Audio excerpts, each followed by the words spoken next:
What's going on? OG Camera coming at you with part 3, I believe it is. We're gonna start getting into the meat and potatoes of this trading plan, this trading strategy, because you're probably like, all right, teach me. What do I need to do? How do I make some money? Come on, actually, give me alerts. Come on, give me the entries, give me the exits, give me. Hold up, time out. I'll tell you from experience, if you rely on alerts, you may make some money, but you're not gonna make the big money. You need to be able to come up with your own plan, your own strategies, and be able to determine your own entries and exits. Because you can take an alert, but you don't know what the trader on the other side's doing.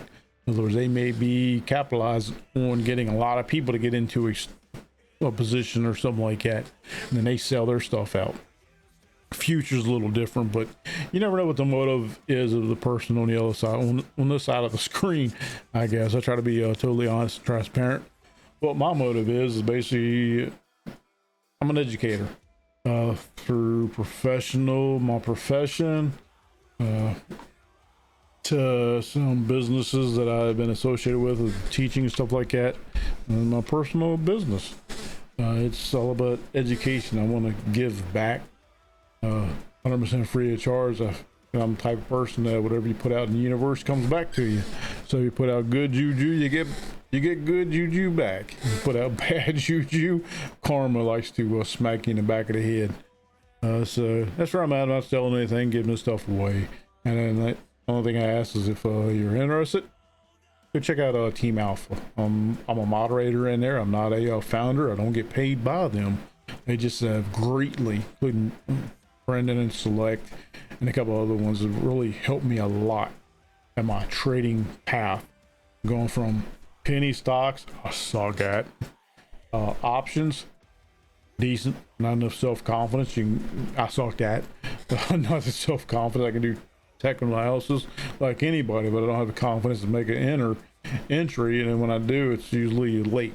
So then the futures is my deal right now. Is what I'm focusing on, and I'm pretty decent. I'm not making millions, but we're getting there.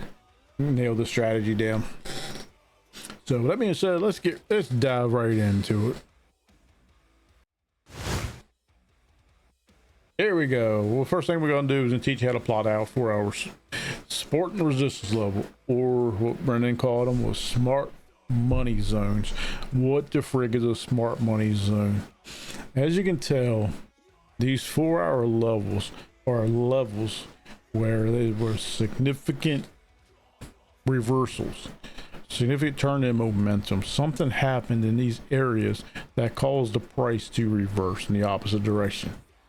The way the market works, what you need to understand, and this is really for the new trader who maybe don't know exactly how the market works.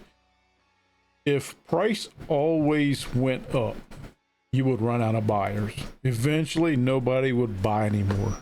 So the market makers, the large investment companies, they have to manipulate the market to make it go up and go back down. It has, depending on economic outcomes, data from the government, the globes and stuff like that. The market goes up and down. It has to. 80% of the time it goes up, but there always has to be a pull down so it can continue to go up. If you pulled up any big ETFs, SPY, the Dow, the Qs, it is a parabolic curve straight up now, which isn't healthy. Eventually you run out of buyers and it comes back down. So this is basically what we're looking at, is the market makers, these big investment firms, buying or selling in these areas. The reason they have to buy in these big areas is because they're buying so much that if they tried to buy in these low volume areas, they would literally push the price out of their own range. What the price that they want to buy or get in their position, if there was nobody here and they were just buying, the price would go up and they would eventually be bidding against themselves. Vice versa, the same thing, we're selling in these low volume areas, they would be selling against themselves, and the price would fall and they would get in a bad entry.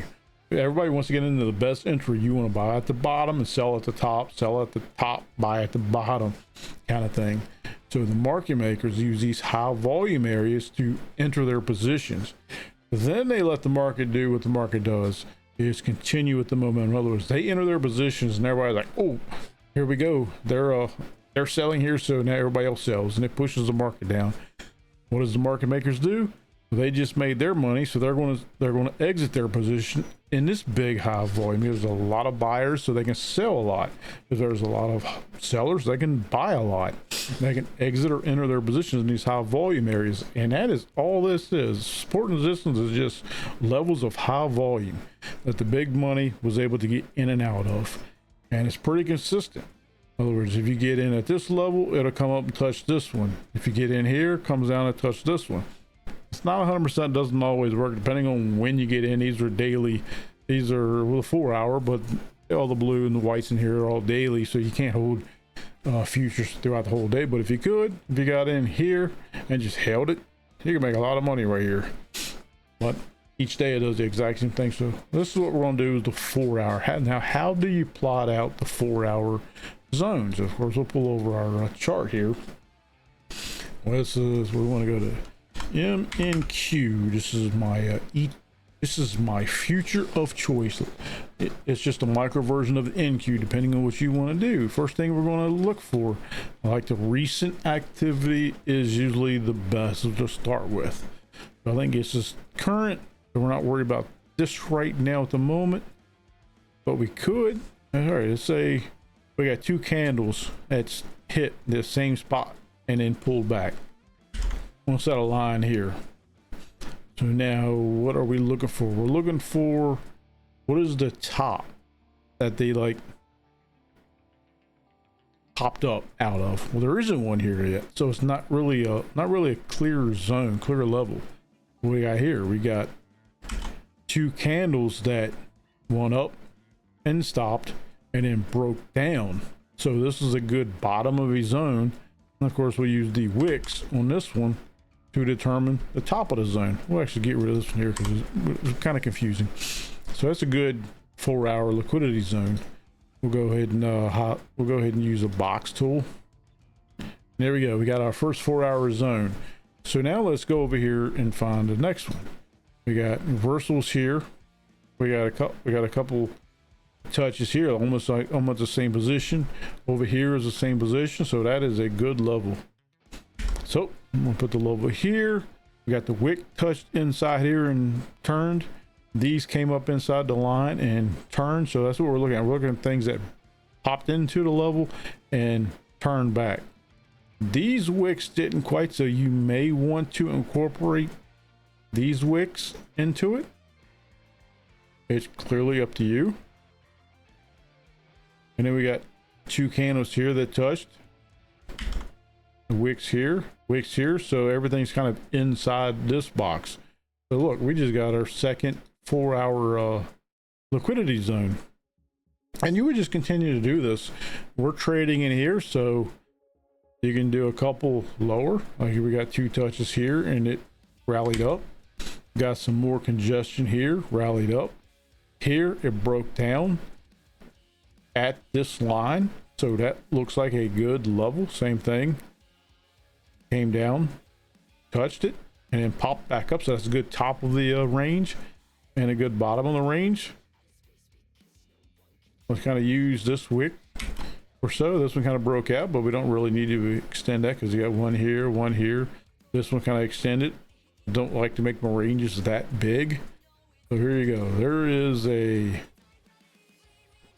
another liquidity zone, and basically you would just continue to plot out your liquidity zones like this. I mean, here's another one right here. We got a whole bunch of touches here, came up in there, and then kept going.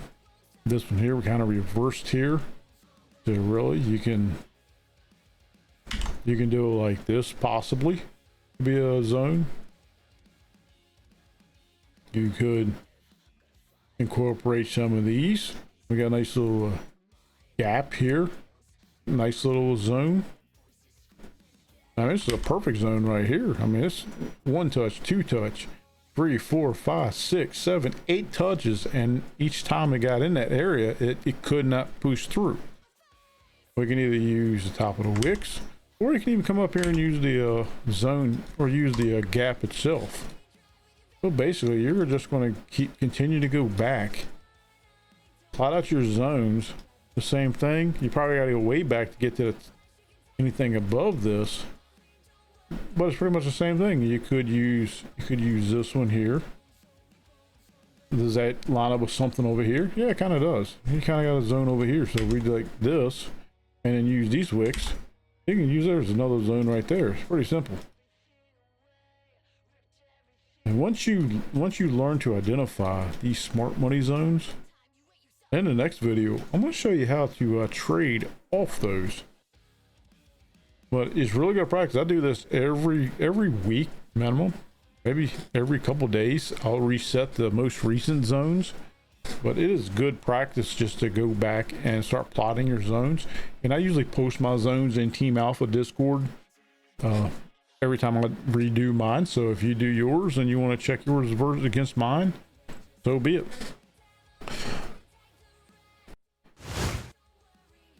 But basically, once you learn how to plot out those 4-hour liquidity zones, those smart money zones, the support and resistance zones,